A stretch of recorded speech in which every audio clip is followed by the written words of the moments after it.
এই ভিডিওতেও আইপিএলে রয়েছে বেশ কিছু বড় বড় আপডেট, যেখানে প্রথমেই কথা বলবো কেকেআর নিয়ে। তবে তার আগে এইরকমই ক্রিকেট রিলেটেড যে কোনো নিউজ আপডেট অ্যানালাইসিস ভিডিও সবার আগে দেখার জন্য চ্যানেলটিকে সাবস্ক্রাইব করে নিও। সো চলো দেরি না করে ভিডিওটি শুরু করা যাক। সো প্রথমেই আসি কলকাতা নাইট রাইডার্সের কথা। তো ফার্স্ট অফ অল কলকাতার অলমোস্ট সমস্ত প্লেয়ার, দু একজন বাদ দিয়ে সমস্ত দেশি বা বিদেশি প্লেয়াররা কেকেআর ক্যাম্পে জয়েন হয়ে গেছে কালকেই। তাদের মধ্যে কিছু আজকে জয়েন হয়েছে। তো যাদের মধ্যে coach Chandrakant Pandit, assistant coach DJ Bravo, assistant coach নয়, মেন্টর ডিজে ব্রাভো, তাছাড়া captain Rahane, vice captain Venkatesh Iyer, Rinku, Russell, Narine, Ramandeep, Vaibhav Arora, Angkrish Raghuvanshi থেকে শুরু করে বিদেশি প্লেয়ারদের মধ্যে যেমন ডিকক, নোকিয়া সবাই কিন্তু আইপিএল ক্যাম্পে মানে কেকেআরের ক্যাম্পে জয়েন হয়ে গেছে। সো নোকিয়াকে নিয়ে একটু সমস্যা ছিল, কারণ তার কিছু ইঞ্জুরির সমস্যা চলছিল, যার জন্য সে চ্যাম্পিয়ন্স ট্রফি খেলেনি। বাট খুশির খবর এটাই যে সেও কিন্তু কলকাতা চলে এসছে। হ্যাঁ, এবার প্রথম ম্যাচ থেকে খেলবে নাকি সেটা এখন একটা দেখার বিষয়, যদিও সে কতটা সুস্থ বা কতটা ফিট সেটা এখনও পর্যন্ত জানা যায়নি। তো ট্রেনিং সেশন শুরু হলেই সেটাও জানা যাবে। আর ট্রেনিং সেশনের কথা বললামই যখন, তো কেকেআরের যে অফিসিয়াল ট্রেনিং সেশন বা ফার্স্ট ডে ট্রেনিং সেশন সেটা আজ থেকে শুরু হতে চলেছে। অন্যদিকে কেকেআর ম্যানেজমেন্ট তাদের কোচিং স্টাফে আরও একজন মেম্বার বাড়াতে চলেছে, অর্থাৎ আরও একজন অ্যাসিস্ট্যান্ট কোচ নিয়োগ করেছে, যার নাম হচ্ছে অটিস গিবসন, যার বাড়ি কিন্তু ওয়েস্ট ইন্ডিজ। সো মেবি হতে পারে তাদের যে মেন্টর ডিজে ব্রাভো, সেই ব্রাভোই হয়তো ম্যানেজমেন্টকে সাজেশন দিয়েছে তাকে নিয়োগ করার জন্য।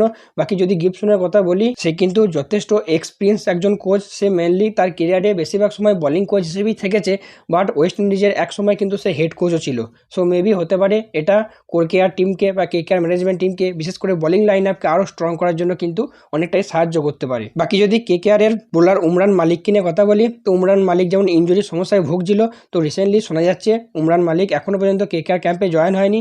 সে এখনও কিন্তু ব্যাঙ্গালোরে রয়েছে এবং তার যে আর কি রিকভারি প্রসেস সেটা এখনও চলছে। সে এখনও পুরোপুরি ফিট হয়নি। তবে খুশির খবর এটাও শোনা যাচ্ছে যে খুব সম্ভবত 2-4 দিনের মধ্যেই বা আইপিএল শুরুর আগেই ক্যাম্পে জয়েন হয়ে যাবে। এবার ম্যানেজমেন্টের সঙ্গে জয়েন হওয়ার পরেও সে যে খেলবে কি খেলবে না বা কতটা খেলার জন্য যোগ্য থাকবে সেটাও একটা দেখার বিষয়। বাকি তাছাড়াও কেকেআর টিমে তার প্লেইং ইলেভেনে জায়গা হবে নাকি সেটাও একটা চিন্তাভাবনার বিষয়, কারণ কেকেআর টিম যদি দেখো, বিশেষ করে বোলিং লাইন আপটা অলমোস্ট প্রায় সেট বা সেটিং রয়েছে।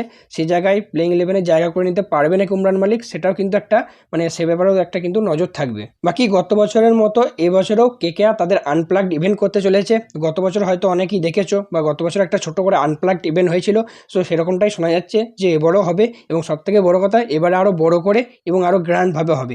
এবার কিভাবে হবে, কবে হবে, কতটা হবে সেই ব্যাপারে ডিটেলস কিছু জানা যায়নি, তবে এইটুকু শিওর যে এবারও কিন্তু আনপ্লাগড ইভেন্ট হবে। ঠিক যেমনটা আরসিবি করে থাকছে গত কয়েক বছর ধরে, সেরকমই কেকেআরও এবারে বড় করেই হবে আশা করা হচ্ছে। বাকি এই ব্যাপারে কোনো ডিটেলস এলে অবশ্যই তোমাদেরকে জানিয়ে দেবো।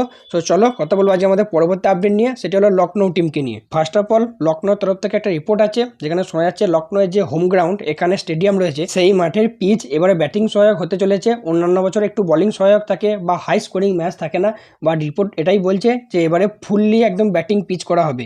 এবং যদি সেটা হয় তাহলে লখনৌয়ে যে মিডল অর্ডার রয়েছে, ঋষভ পান্থ, নিকোলাস পুরান এবং ডেভিড মিলার, পুরো বোলারদের কি বলবো, ঘুম উড়াতে চলেছে। কিন্তু এর পাশাপাশি লখনৌয়ের ফাস্ট বোলার ময়ঙ্ক যাদব, তাকে নিয়ে অর্থাৎ তার ইঞ্জুরি নিয়ে একটা আপডেট রয়েছে। তো ময়ঙ্ক যাদব বাংলাদেশ সিরিজে ভারতের দলে চান্স পেয়েছিল এবং তারপরই কিন্তু সে চোট পায় বাংলাদেশের বিরুদ্ধে টি-20 খেলার পর। চোট পাওয়া সত্ত্বেও এলএসজি টিম তাকে কিন্তু রিটেন করেছে 11 কোটি টাকা দিয়ে। তাদের সেকেন্ড রিটেনশন ছিল ময়ঙ্ক যাদব, যেখানে আশা করা হচ্ছিল আইপিএলের আগে আরামসে সুস্থ হয়ে যাবে। তবে খারাপ খবর এটাই যে সে এখনও পর্যন্ত পুরোপুরি সুস্থ হয়ে উঠতে পারেনি। তার যে ইনজুরির রিকভারি প্রসেস আছে সেটা এখনও চলছে, এবং সে বর্তমানে ব্যাঙ্গালোরে রয়েছে। এবং শোনা যাচ্ছে যে সে এই চোটের জন্য আইপিএলে যে ফার্স্ট হাফ অর্থাৎ প্রথম 7-8টা ম্যাচ কিন্তু সে মিস করতে চলেছে পুরোপুরি এই চোটের জন্য, এবং ফার্স্ট হাফের পর সে টিমে জয়েন করবে। তো অলমোস্ট 2025 আইপিএল থেকে ছিটকে যেতে চলেছে ময়ঙ্ক যাদব, কারণ ফার্স্ট হাফের পর টিমে জয়েন করলেও তাকে কিছুদিন ট্রেনিং করতে হবে, যেহেতু এতদিন ধরে তার ইনজুরি সমস্যা চলছিল।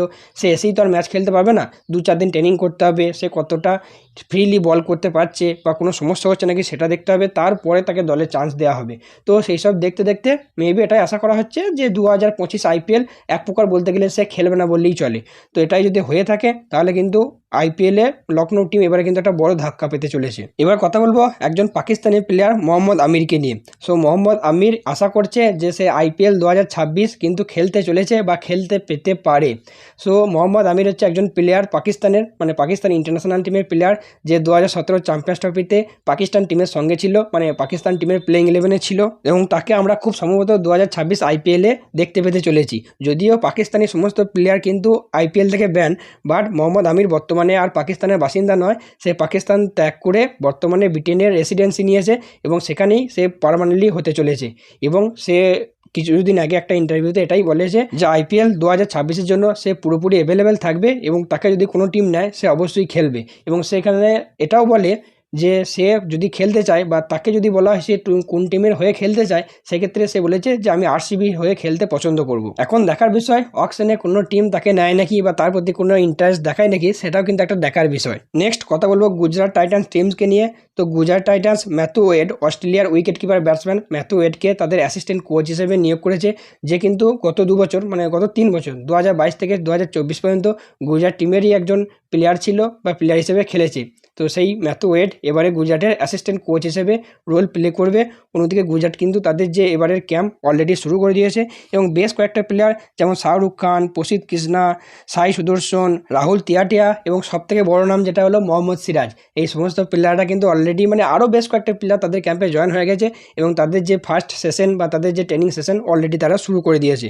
এবং এবার কথা বলবো আজকে আমাদের ফাইনাল নিউজ নিয়ে, সেটি SRH বা সানরাইজার্স হায়দ্রাবাদ টিমকে নিয়ে। তো SRH টিম তাদের 2025 IPL-এর জন্য অফিসিয়াল জার্সি রিভিল করে দিয়েছে।